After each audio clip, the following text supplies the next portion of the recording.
आपको पता है मैं पेशन गोई वीडियोस नहीं बनाता, मेरे पास कोई चुड़िया नहीं है, लेकिन बड़ी चीज़ें ऐसी हो रही हैं जिससे मुझे बड़े वक्त से लग रहा है कि दाल में कुछ काला चल रहा है। तो मैंने बोला कि मैं let me just lay down the chess pieces for you.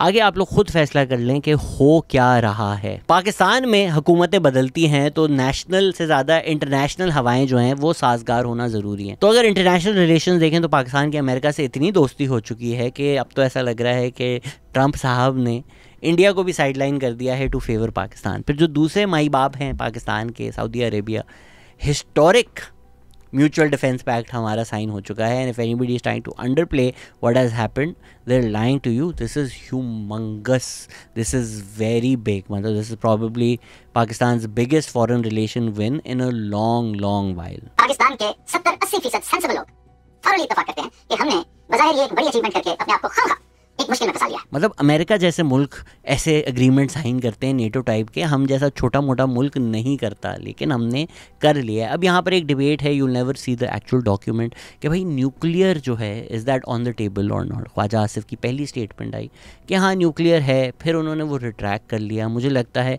ये एक स्ट्रेटिजिक रिट्रैक्शन है। मेरे ख़्याल से यही डिसाइड हुआ था कि पहले वो बोलेंगे और फिर वो रिट्रैक्ट करेंगे, ताकि ये कन्फ्यूजन क्रिएट हो जाए। और जो इज़राइल है, जो मुझे लगता है मेन वजह है जिसकी वजह से साइन किया गया है, वो भी कंफ्यूज रहे कि भाई न्यूक्लियर है ऑन द टेबल या नहीं है। देखिए मिलिटरीली सऊदीया की पाकिस्तान ने पहले भी हेल्प की है। जब काबा के ऊपर सीज हुआ था तो पाकिस्तान के ही मिलिट्री ऑफिसर्स गए थे, they did the operation against the terrorist, उन्होंने उसको प्लान भी किया था। लेकिन मुझे जो लगता है, कहा बिल्कुल ये जा रहा है कि कोइंसिडेंटल है, there are no coincidences.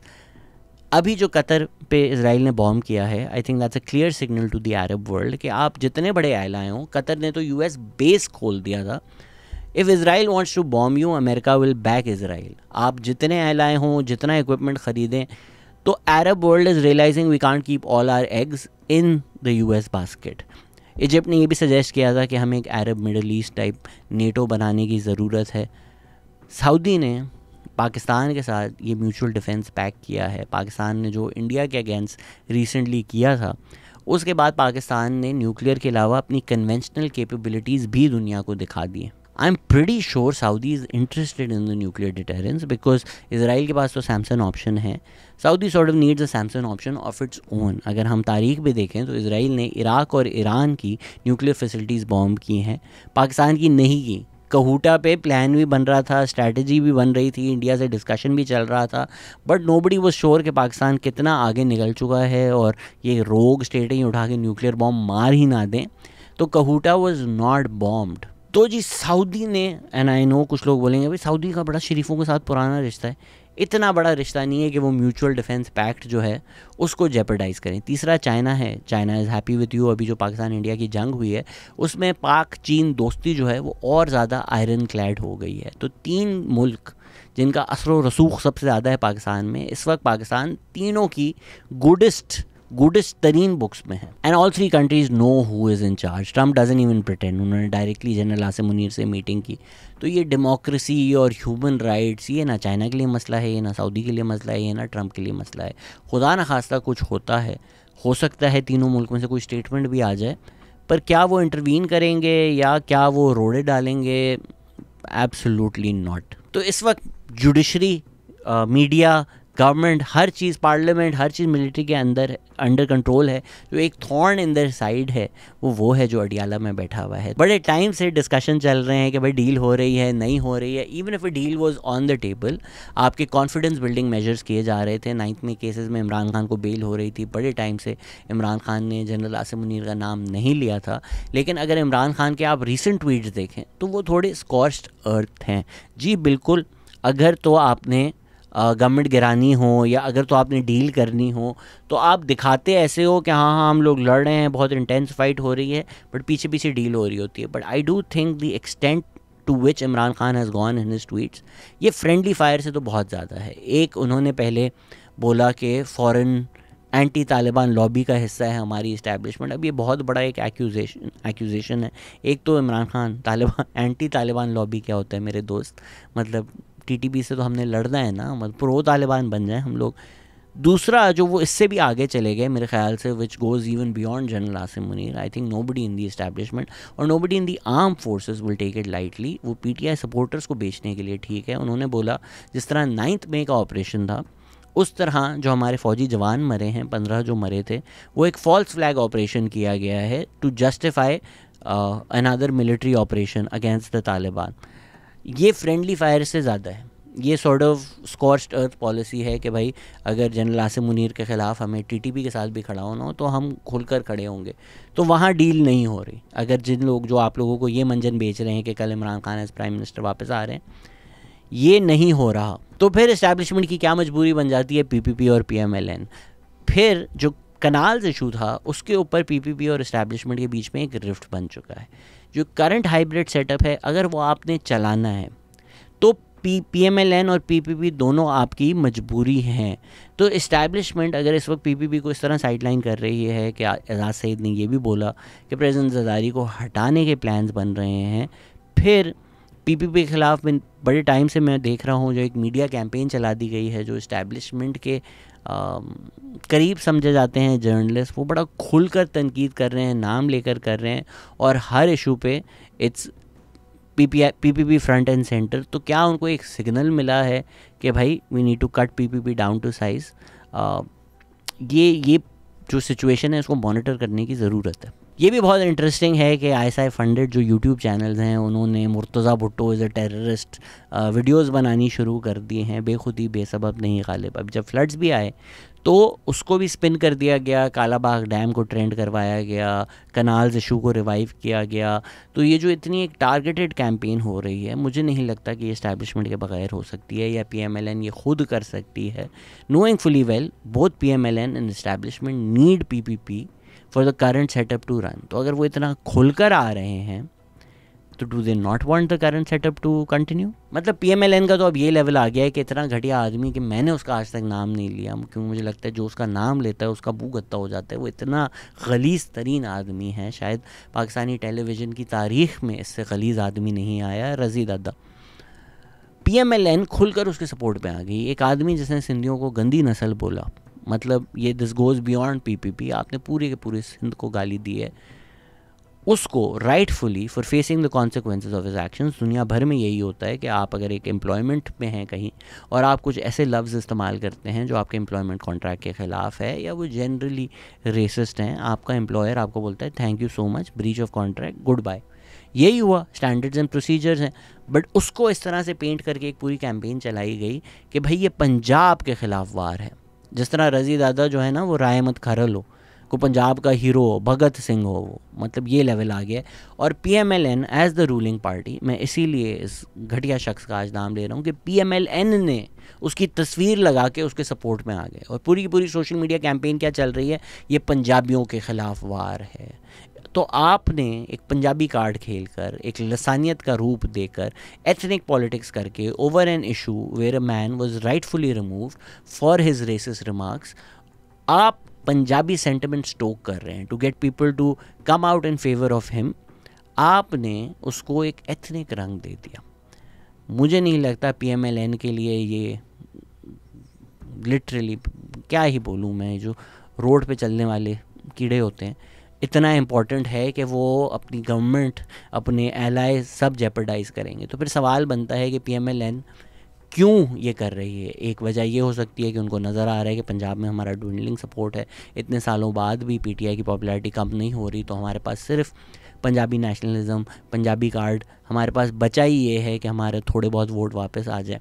I don't think that's what is happening. अगर तारीख में हम देखें 1988 में जाग पंजाबी जाग का जो नारा है वो नवाज शरीफ से इस्टेब्लिशमेंट ने लगवाया था, because PPP won the federal election, they were going to win Punjab, to prevent them from winning in Punjab आपने पंजाबी सिंधी जो फड्डे हैं वो करवाए थे। इस्टेब्लिशमेंट हमेशा कहती है नेशनल इंटरेस्ट, जो कौम परस्त हैं ये विलन्स हैं, बट अगर आप तारीख़ देखें तो आपकी जो एथनिक पॉलिटिक्स और एथनिक स्ट्राइफ फ्यूल की जाती है वो पॉलिटिकल पर्पसेस के लिए या पॉलिटिकल इंस्टेबिलिटी क्रिएट करने के लिए या डेमोक्रेसी को डीरेल करने के लिए more often than not establishment ही करवाती है।